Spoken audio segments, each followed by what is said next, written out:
Everyone has seen the different forecasts for IoT, everything from 21 billion by 2020 up to 100 billion by 2020. So there's quite a wide range. It's either going to be huge or it's going to be really huge.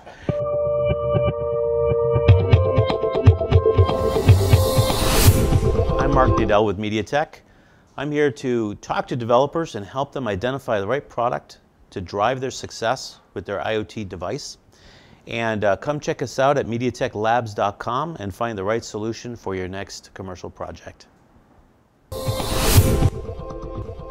So good afternoon, and thanks for coming back to another interview with ReadWrite. Today we have Marc Naddell with MediaTek, who's going to be talking to us about what is a great chip that is behind everything that is IoT in the connected world. So Marc, give us a quick background on you.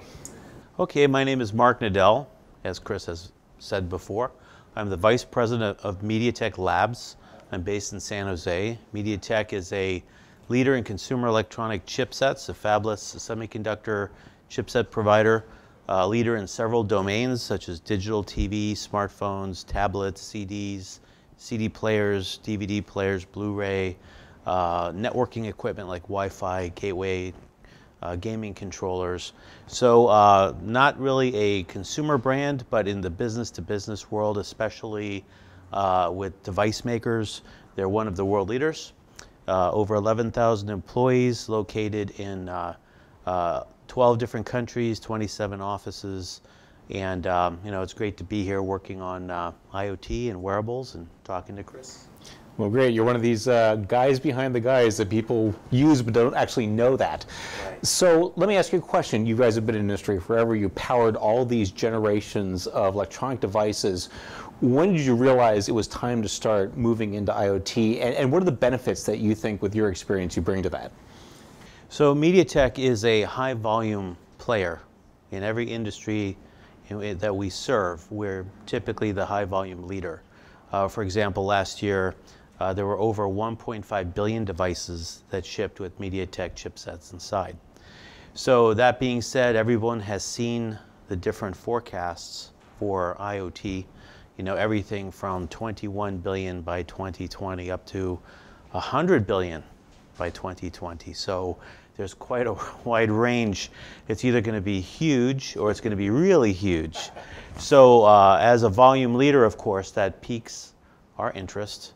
And several years ago, the company started to evaluate, how are we going to approach this huge opportunity, and how can we leverage the sustainable advantages of the company coming from consumer electronics and enabling all of our customers to create excellence with, with our chipsets inside. So with that in mind, almost 3 years ago now, 2013, we began scoping out what is this world going to look like.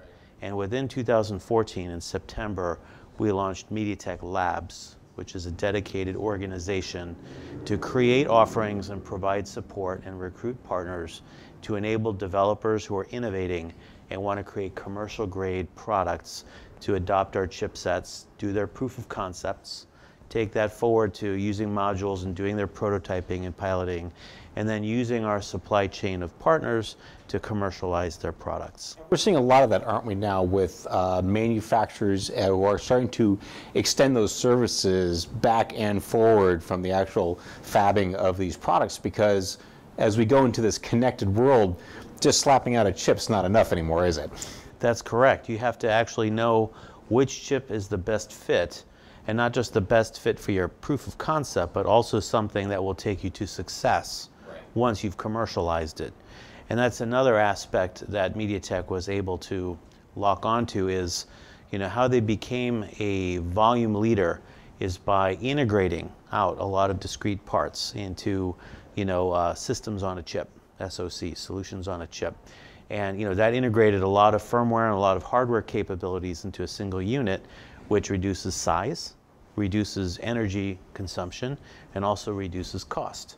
So leveraging that, combined with their expertise in delivering multimedia and consumer electronics technologies, multimedia players, high-res small displays, battery management systems, GNSS, SIM cards, SD cards, all of this, together into small packages is what allowed them to succeed so far in the existing domains. That's what they want to leverage going forward with their developers. And that's really important because a lot of these companies, they spec out these fabulous chips and these fabulous solutions. But when it comes time to produce that in volume efficiently, it kind of falls down, doesn't it? It does. And I think the energy consumption as well as the power, the energy consumption and the size is where a lot of wearables in particular fall down. Nobody wants to wear a giant, thing on their wrist that you have to recharge every day.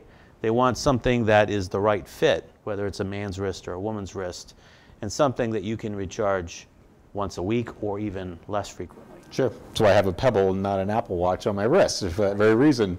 Now, I'm fascinated about the scoping you did before you started the labs, because although we use this basket term IoT, it's really lots of little markets. And if you go into automotive or transportation or manufacturing, it looks very different. So how did you scope out this market and break it down? So, of course, looking at the position of MediaTek, the starting point, what are those adjacent opportunities for the company? What chipsets did we have readily available to convert into an IoT-friendly platform? So there was a very popular feature phone chipset called the MT2502. And that was a small size. It integrated a ton of capabilities. Supports displays, multimedia player, compatible with GNSS for location, Wi-Fi compatible, integrated with Bluetooth, cellular connectivity, support a SIM card, support SD card, USB interfaces, power management, sensor hub, all these things in one chip. So that was an ideal starting point. So once we identified that as our point of entry, we then started working with one of our partners called Seed Studios that makes HDKs. And they made the first HDK for us, which we launched in September of 2014. Along with an SDK we created. And the SDK allows a developer to use Arduino, which was a very popular maker programming format, right? So through Arduino, you can access all these libraries and pull down, the modules you need for your particular project. And that became a very successful first offering for us. And then as we started to get feedback from developers and seeing where market was sort of splitting out per your suggestion that it is highly fragmented, we noticed that a lot of developers weren't needing a display and they weren't needing cellular connectivity and they weren't needing controls.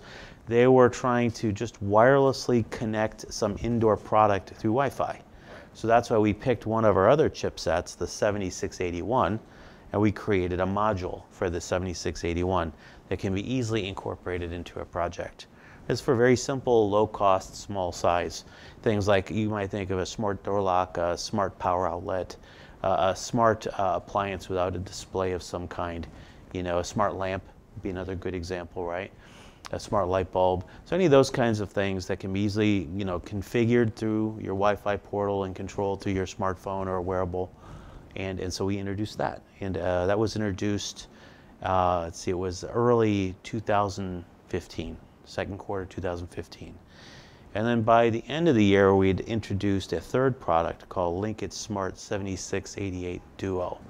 And that was an open web runtime environment and also Arduino. That's why we call it Duo. So you can go either way with that. And it's a high performance, small size chipset that's ideal for products that need high data management, that need a display. It could be a robot, it could be a webcam, it can be a wireless speakers, something a bit more interactive with the user, but also processing and managing a lot of data, multimedia data, video, audio data. What you should look for from your manufacturing partner is a good fit between what segment you're targeting to manufacture for, whether it's healthcare or it's fitness or it's office equipment or it's industrial, agriculture, what is the intended destination market, and does your manufacturer create those kind of products in general? Because you don't want them learning on your dollar. Yeah, you don't want them learning on your dollar. You want someone who's done this hundreds of times, knows the regulations, knows how to package it, knows how to make the right, knows the right manufacturing processes, the industrial or consumer environmental requirements, any regulations, et cetera, et cetera. IoT is the connectivity of anything to anything else through the internet. That's great. So IP channels, whether it's a pot holder, for plants, or it's a phone, or it's a computer, or it's your house, anything that needs to be connected via the internet, that's an IoT use case.